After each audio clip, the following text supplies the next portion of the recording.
first cull of prime ministerial hopefuls will be at 1 p.m. today. After a secret ballot of MPs, the candidate with the least votes and any who do not have the support of 16 colleagues will be eliminated.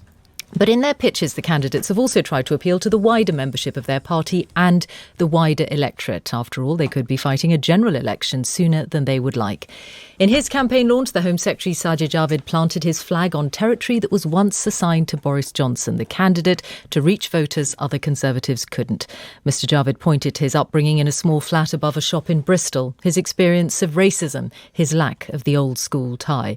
He may have been an outsider to an elite world, but he went on to make millions of pounds as a banker before entering politics. He is a leader not only for Brexit, he said, but that is the country's most pressing conundrum, and his solution to it is hinged on renegotiating the backstop by winning over the Irish. And he's with us now, the Home Secretary and Conservative leadership candidate Sajid Javid. Good morning, Mr Sajid. Good morning. Renegotiate by focusing on Ireland and making them a grand offer, you have said. And yet you must know that this is not a bilateral matter between the UK and Ireland. This is a matter between the UK and the EU. Look, I think, first of all, for whoever takes over next, Brexit is going to clearly be the priority. To win the next election, we need to absolutely deliver on that promise. We're already late and we need to leave by the end of October this year. And when I've talked about focusing on the Irish, if I can expand on that, is that I want a deal. I will prepare for no deal. I think that's the responsible thing to do, and you have to be ready to leave with no deal if that's what it comes to. But the right thing is to try again with a deal. And I think the only sensible thing you can try again with is the only thing that's actually got through Parliament, which was the withdrawal agreement with changes to the backstop. And by changes to the backstop, I mean either a time limit on the backstop or some kind of proper exit clause. And even if that's possible, it is not in Ireland's gift. Do you appreciate that? I think that if Ireland agreed, for example, to a time limit, I think the EU would agree. I think Ireland is absolutely the key to this. Have you had any conversation with Leo Varadkar about that? I have not had formal conversations with the Irish government. It wouldn't be proper in my current role, but I do know from informal contact that this is both with European colleagues and with the Irish, that this is something that I think is generally accepted is in the gift of the Irish. Now, I'm not pretending it's easy for them. And I've also set out, of course, we would have to do something different. There's no point in trying with exactly the same thing again. And that's why I've said that we, the UK government, should offer to pay for the full cost, the running costs and the upfront costs of an alternative arrangement set up on that border. Okay. And on both of these things, we have Irish officials and the Irish government, essentially dismissing both those things. The idea that the backstop could be changed, a different deal is possible. The idea that it's an issue of money rather than politics and reality on the ground. But let's just leave that aside for a moment. What is your plan B if you don't get what you want? Well, first of all, obviously, I'll be very focused on Plan A. I'm not going to easily dismiss it. And on the point that you've just made, that, of course, some commentators from Ireland and others are saying that nothing's going to change. We're not going to have a look at this again. But I think there is a desire in the EU also to look again at trying to get a deal. And I think if we can forensically focus on the one thing that has got through Parliament, that doesn't mean you need to reopen the entire withdrawal agreement.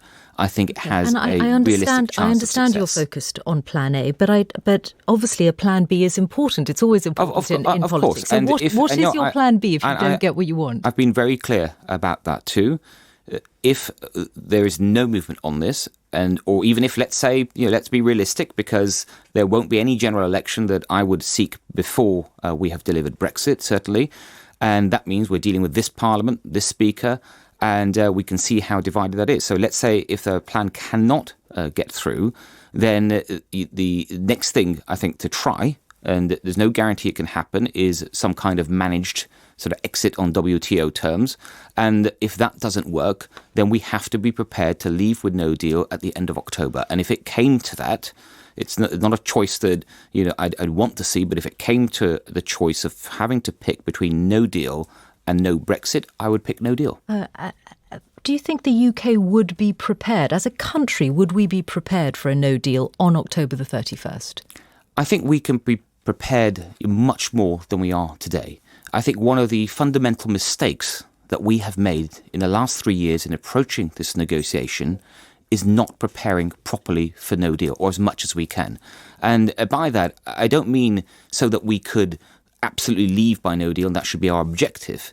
But I think it's the responsible thing to do. And also, your negotiating partner needs to know that you are properly planning for something else if you can't get a deal. But there is a cabinet note that is reported in the Financial Times today that makes absolutely clear where we stand at the moment in terms of no deal preparations, and it is not pretty. It says the UK would need at least 4 to 5 months to improve trader readiness for new border checks, that it would need more than that, 6 to 8 months of engagement with the pharmaceutical industry to build enough stockpiles of medicine. Now, if you became Prime Minister, you would have 3 months left before October the 31st. So would we be prepared to leave with no deal on October the 31st? I've set out in my plan that from day one, if I became Prime Minister, we would seriously step up no deal planning. With 3 months to go, it's not enough. You would use the time that you have, and I know from my own experience in the Home Office, the work that we've managed to do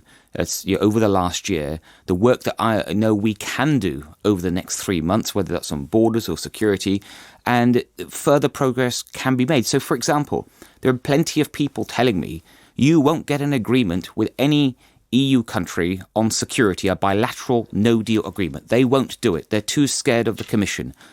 But that's exactly what I've achieved with Germany, one of our biggest security partners. There is a lot of belief. So you can do a lot more. Well, there's a lot of belief in all of this, isn't it? But at the same time, we have the Chancellor saying that he thinks it will be impossible to have a no-deal Brexit by the 31st of October. Do you accept that if we get to that, it will be disorderly, that you would be the Prime Minister presiding over a disorderly Brexit if it came to it? I don't accept it would be disorderly. What I do accept is that it will be very challenging for the country, at least for the first few months. I mean, eventually you'd come to some sort of agreement, but it would be challenging. I never shied away from that. I don't think anyone should pretend that somehow no deal is absolutely perfect. You can sail through it. Challenging enough that some people will lose their jobs.